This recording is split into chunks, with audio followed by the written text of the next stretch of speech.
Friday the 15th, we made sail with the morning tide. I had been quarantined to a storeroom away from the other passengers and crew. All I want to do now is return home. My dear Sixsmith, I am in desperate need of your help. I got hooked on a journal written in 1849 by a dying lawyer during a voyage from a Pacific isle to San Francisco. Half the book is missing. It's completely killing me. A half-finished book is, after all, a half-finished love affair. What are you reading? Old letters. Why do you keep reading them? I don't know. Just trying to understand why we keep making the same mistakes over and over. Our lives and our choices, each encounter, Louisa Ray, Spyglass Magazine. Right. suggests a new potential direction. That's it. The music from my dream. I call it the Cloud Atlas Sextet. At home. Movements I wrote imagining us meeting again and again in different lives, different ages. What are you doing in here? We cross and recross our old tracks like figure skaters. The love of my life, what had happened to her? I can't explain it. But I knew when I opened that door. I heard it in a dream. I was in a nightmarish cafe. Blaring bright lights. Underground and no way out. And the waitresses, they all had the same face. Welcome to Papa Songs. No reason to hide. I know you, son me, 451.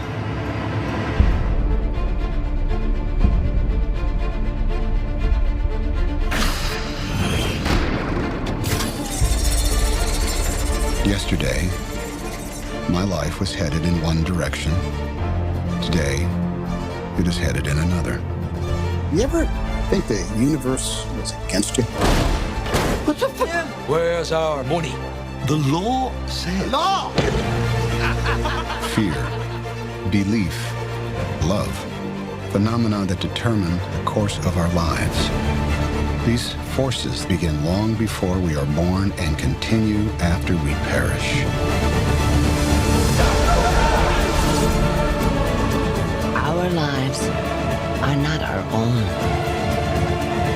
We are bound to others, past and present. And by each crime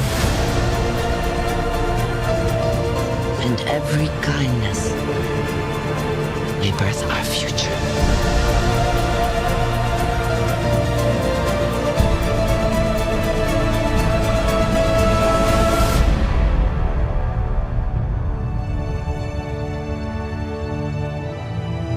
I have begun to fear I may never hold my beloved Tilda in my arms again.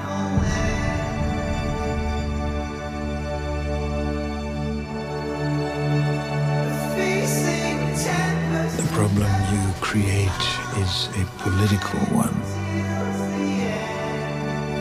Yesterday, I believed I would never have done what I did today. I feel like something important has happened to me. Is this possible? I just met her, and yet I have fallen in love with Louisa Ray.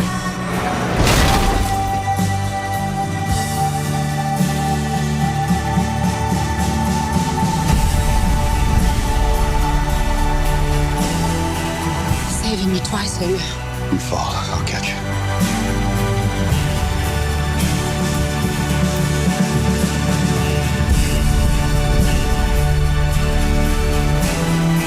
There is a natural order to this world, and those who try to upend it do not fare well.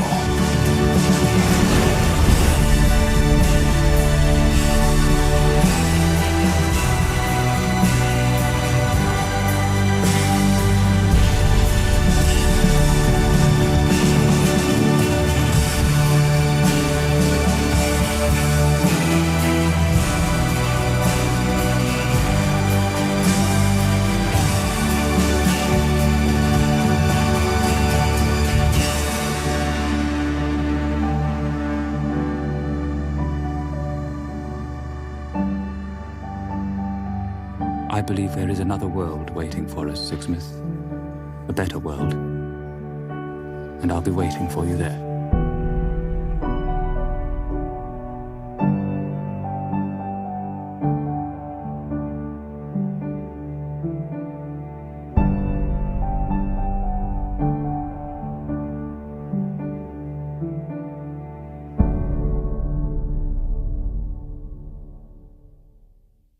Welcome back to Negative Cutters, the movie trailer review podcast. This is actually the first episode we're doing as a video podcast, so it's going to be a lot of fun and a little experimental. But with me today, I have Mark Turpin, a.k.a. Terpster.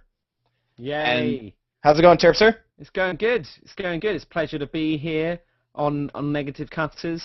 You know, and we don't. I thought, to be honest with you, it was going to be one of those emo podcasts. When I read it, I thought Negative Cutters, and I thought, well, I'm quite a positive, upbeat guy, but maybe I can make a difference. And then obviously, you know, I listened to some of the older shows and realised way off the mark. It's about movie trailers. And yeah, I'm excited to be here. It's good. And on video. We're glad to have you. I'm glad that like you were able to dimension. make it to the inaugural episode for the new. It kind of world for us. Kind of conveys the reason why people will enjoy video podcasts. So you know, because I obviously think it's not me. No. Well, No. maybe, but I'm just saying there's It takes all kinds. two very, very sextiful men just on the on the camera that I just think it bring in a new demographic. You know, 50 Shades of Beck. I think we're looking at. It's gonna be good. That's probably the most disturbing book title ever. But speaking of books, we are talking about a movie about, I should say, based on a book. We are going to be talking about Cloud Atlas. Now, at the beginning of the show, hopefully you watched through the trailer, and hopefully our guest has prepared as well. Yeah. Maybe? Prepared all of the trailers in advance. Up here. Right up there, yeah. So there's actually two. I have to say, I thought this was a good choice for the first video podcast for Negative Cutters because it is I think officially, the longest trailer ever. Mm. And they're literally calling it a trailer, although I think iTunes has it as first look something or other. Extended first look, I think. Featurette. Yeah, Yes. I like it. It's good.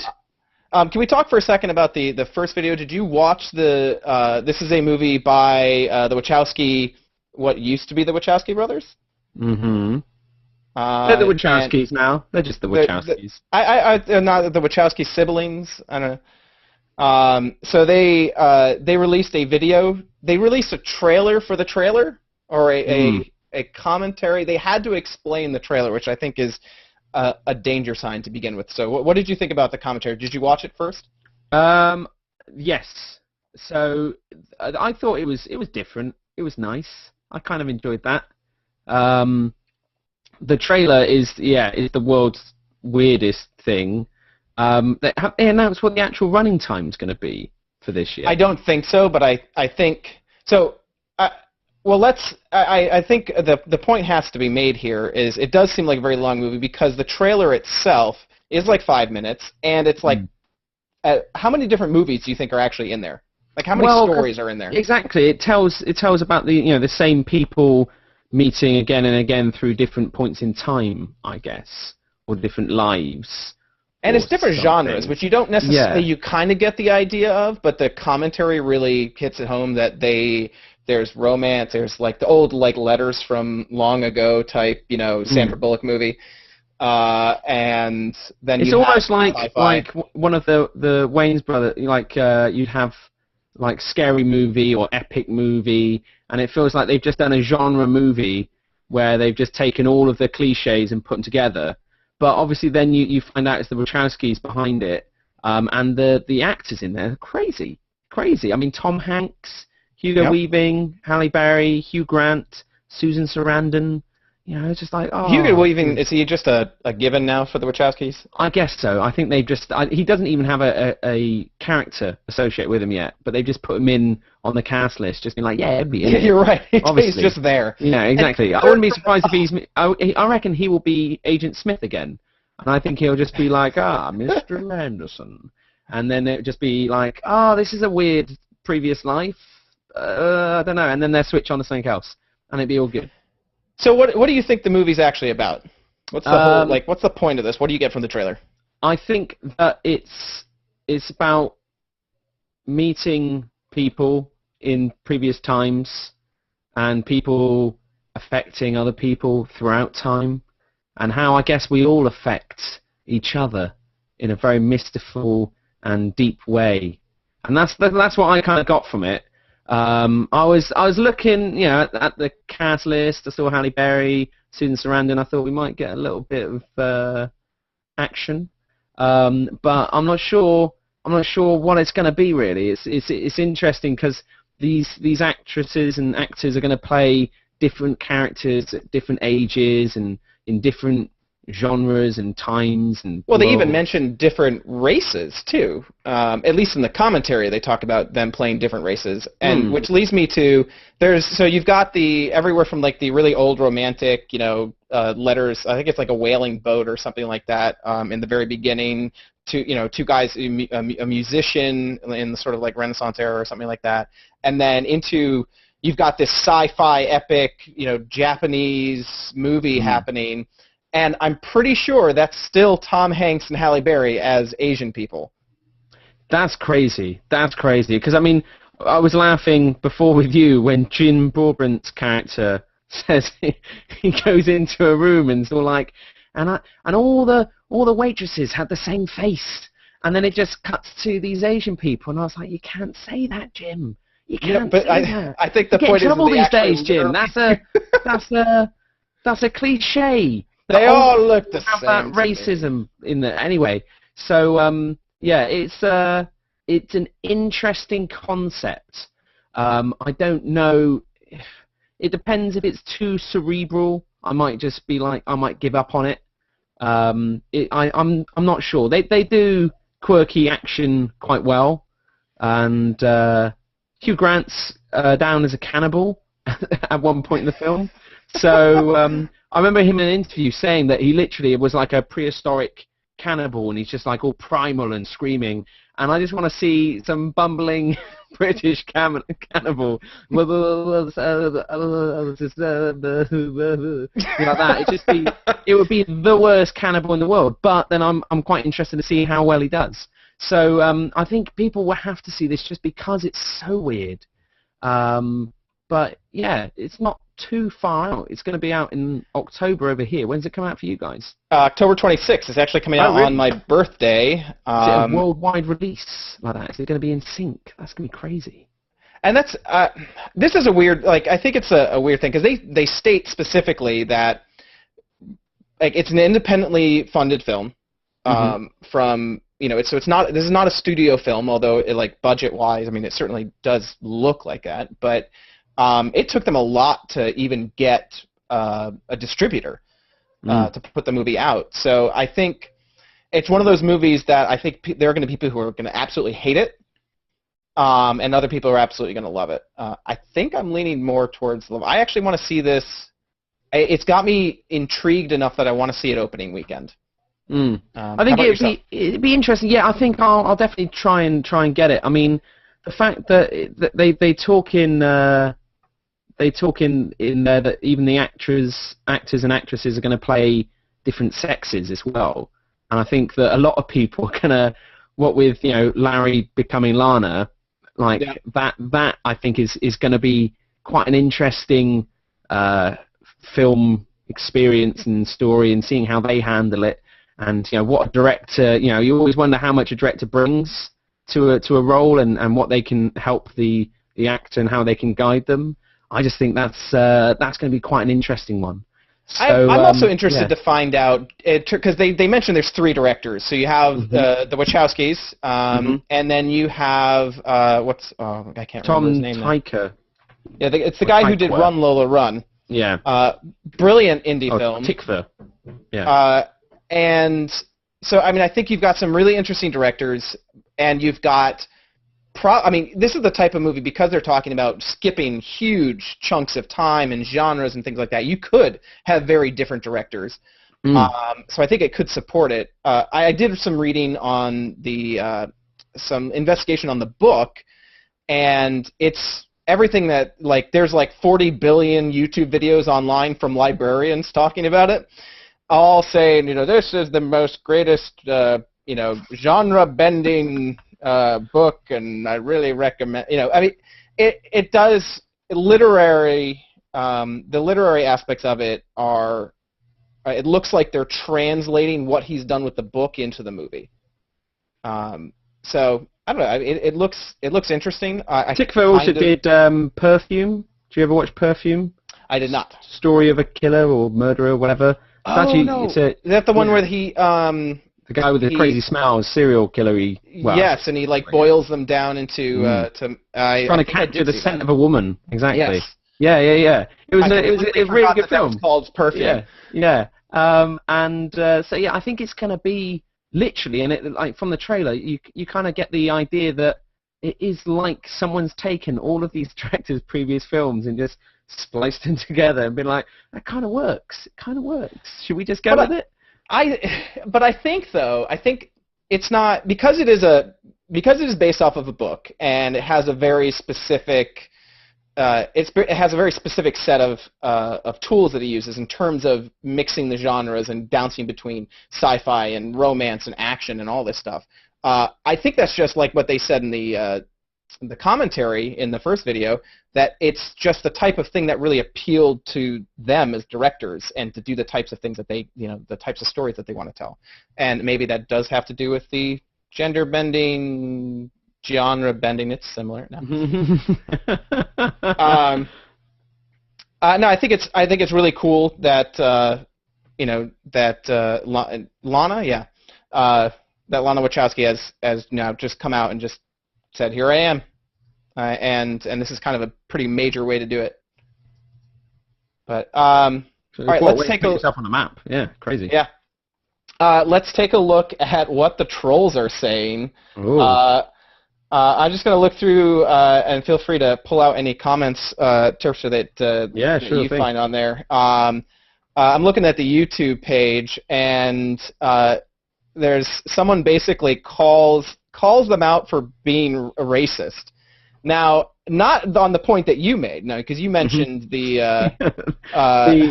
all look the same. Yeah, that old chestnut. This one is from Activation 1111, and he says, sad how the only man of color shown in this trailer is a slave being whipped by a white man, as if that's all people of color have ever been. Just another movie where everything revolves around the same people and kinds of guys, parentheses, white, getting all the girls of all colors, and saving the day as if they're only people on this earth and that have been walking through time. That said, the trailer still looks amazing and the film will be epic. I do like it. Here we are in 2012 and things have still not changed. Is it okay?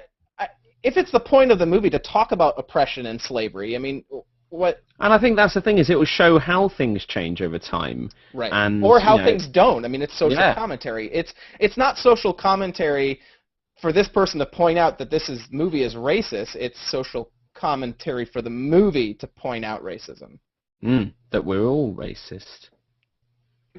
Everyone's a little bit racist. There's so Sure Mike Man says, looks cool. What the hell is it about? And I think that's the problem, is that it is a 5.5-minute trailer that doesn't do a tremendously good job of actually really informing people. All right, now wait a minute though. Let's talk about the purpose of a trailer here, right? Yes. The purpose of the trailer is to get you to go see the movie, right? Mm-hmm. Do you agree? Yes. And the biggest complaint people have, and the biggest complaint I have with trailers, is that these days they give away the entire plot. Yes. So I think it's quite a phenomenal job of 5-minute trailer. It's like literally 5 times as long as the average trailer.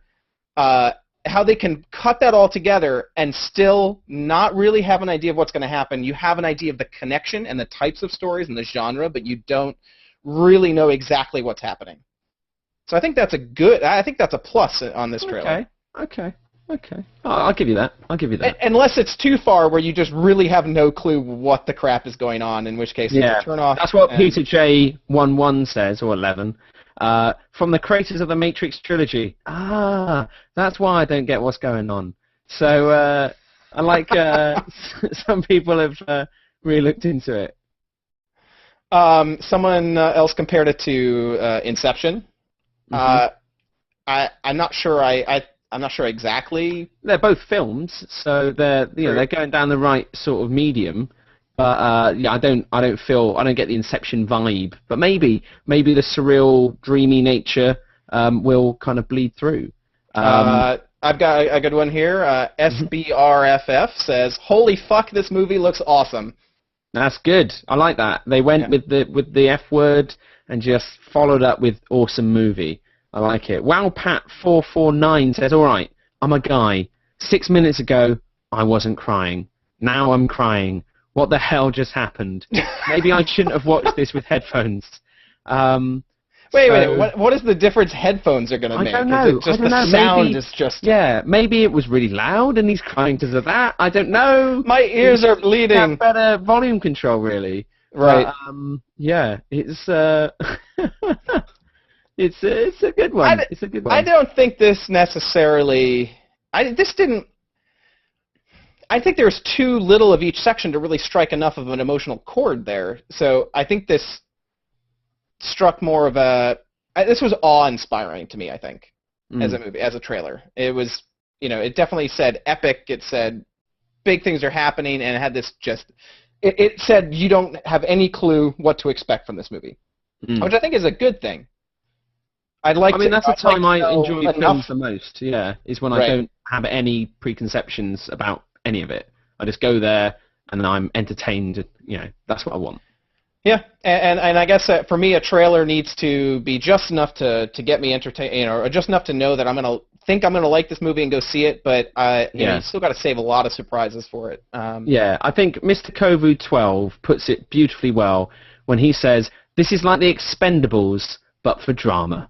So I think that's a good shout there. Yeah, some good stars in there. A lot of people. I think that could work. So yeah, it's good stuff.